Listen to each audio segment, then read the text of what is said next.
It is WrestleMania Saturday from Las Vegas, Nevada. Jared here from the Heel to the Face podcast channel, and it is only just a few hours away. Night one of WrestleMania 42 from right outside my window at Allegiant Stadium. If we turn the cameras a little bit, you can see Allegiant Stadium just a few blocks away. It is a lot farther than that. You got to get in your car and kind of drive down a little bit, but there's a lot of walking, and it's a beautiful place to do that. Some takeaways from WrestleMania weekend overall, and I kind of made a video last night putting on our social media channels talking about some of the indie shows I went to yesterday. And well, kind of moving away from WWE specifically, it's really just a shame that this is probably the last real WrestleMania weekend for 2 years. Walking around the strip, I can tell you, for all the Twitter followers, for all the internet wrestling community, you know, the ones who Nick Khan has said he doesn't really listen to. And there's a good reason, for that. And that is because that's not always real life. A lot of times it is not real life. I can tell you, I'm on the ground here in Las Vegas, Nevada, and it feels like WrestleMania weekend. Whether they sold 40,000 tickets a week ago, whether they sold 80,000 tickets a couple years back, it feels like WrestleMania weekend. If you've never heard of professional wrestling and you're in Las Vegas right now, there's no way you're leaving this town without knowing about pro wrestling. We were at last night Joey Janela's Spring Break 10. Now, Spring Break 10 was going on at the same time as Maple Leaf Pro Wrestling was, just about a block from where I am right now at the Palms Casino. That involved a lot of AEW and TNA talent. It also took place at the same time as SmackDown and the WWE Hall of Fame going down. It also took place at the same time as the SiriusXM Busted Open Party down at the Wynn that was also going down. And what's crazy to think is while all these wrestling events were going on at the exact same time, every one of them had huge crowds. About 2,000 people, Mick Foley, Sandman, NFL's George Kittle included, were at Joey Janela's Spring Break at the same time the Hall of Fame is going on. And that's one of those things you're not going to get outside of WrestleMania weekend. When the WWE comes to your local town, that is where everybody is. There's never a time that they're holding a huge WWE event in Sacramento, California, or Des Moines, Iowa, and there just also happens to be 10,000 other people in Des Moines, Iowa at the exact same time attending wrestling events within a mile of each other that aren't at that one big event. And that's what's great about WrestleMania weekend, because there's just so much to do, so much going on, you just can't even do it all. There's some WWE wrestlers who went to the Hall of Fame and probably took off just a few minutes into the Hall of Fame, probably after the Stephanie speech or after the AJ Styles speech, to get to their next event.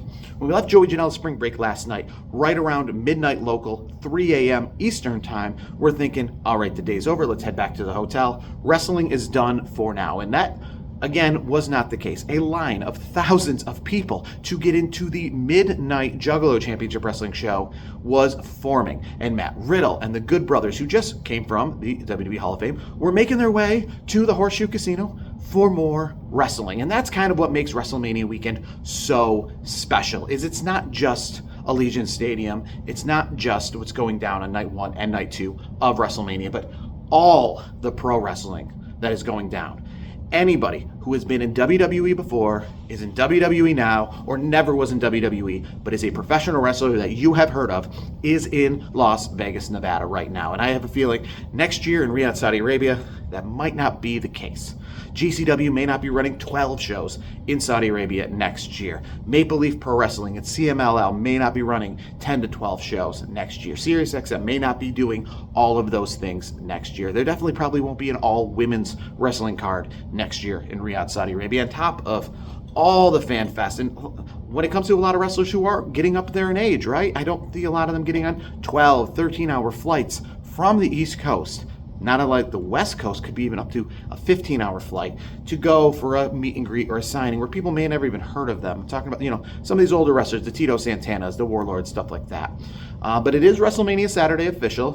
What is all on the docket today is just the WWE show at Allegiant Stadium. From last check, I think when you watch it on TV later today, you're not really going to notice much of a difference from last year. I don't think you're going to see a big wash of empty seats and tarps and crazy camera angles that kind of try to hide that nobody is there. Because again, being on the ground here in Las Vegas, Nevada, people are here. It is WrestleMania weekend, and it feels just as big and just as important as it has any other WrestleMania weekend. Maybe not at home watching on TV. Maybe you don't like the build. Maybe you don't feel the same. Obviously, the ticket price situation. But I can tell you, being here, it feels like WrestleMania weekend. It feels like the biggest event of the WWE calendar, and I think it's better than the Super Bowl of wrestling, if you will, in comparison of the Super Bowl, because the Super Bowl isn't a celebration of football. It's a celebration of the NFL and one championship game. But here, celebration of pro wrestling. So whether you want to go to WrestleMania, whether you want to go to many of the local places around here to watch it on big movie theater style screens with other wrestlers, like the Hardy Boys are hosting a party, Moose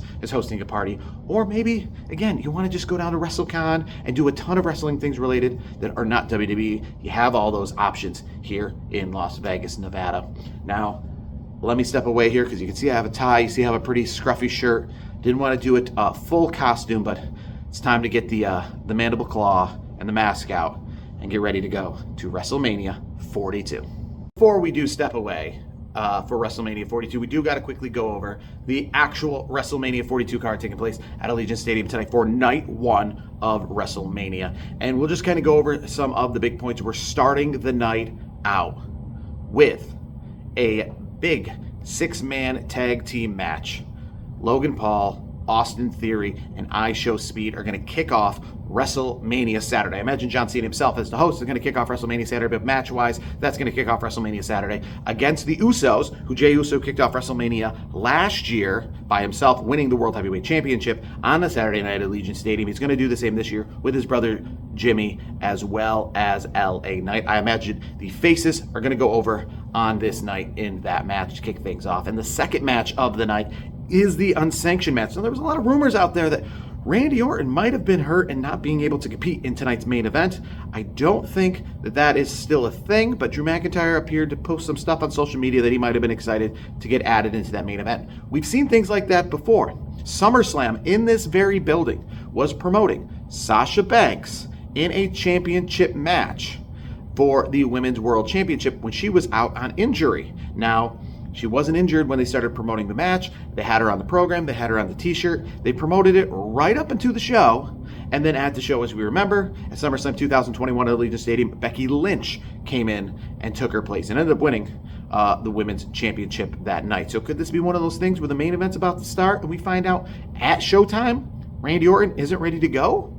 Well, I guess we'll find out at that time. But it is Cody Rhodes and Randy Orton tonight for the championship. We all know Pat McAfee's involvement. We all probably know Jelly Roll is going to get involved somehow on behalf of Cody Rhodes. This is Cody Rhodes' only time fighting on night one of WrestleMania in the main event so far since he's made his way back since the double main event, I guess you will, at Philadelphia, where he was in the tag match and the world title match the very same night. Last year, he took on John Cena in the main event, and he lost the championship on Sunday Night WrestleMania. Obviously, the year earlier, he won the belt in Philadelphia. The year before that, he faced Roman Reigns for the championship.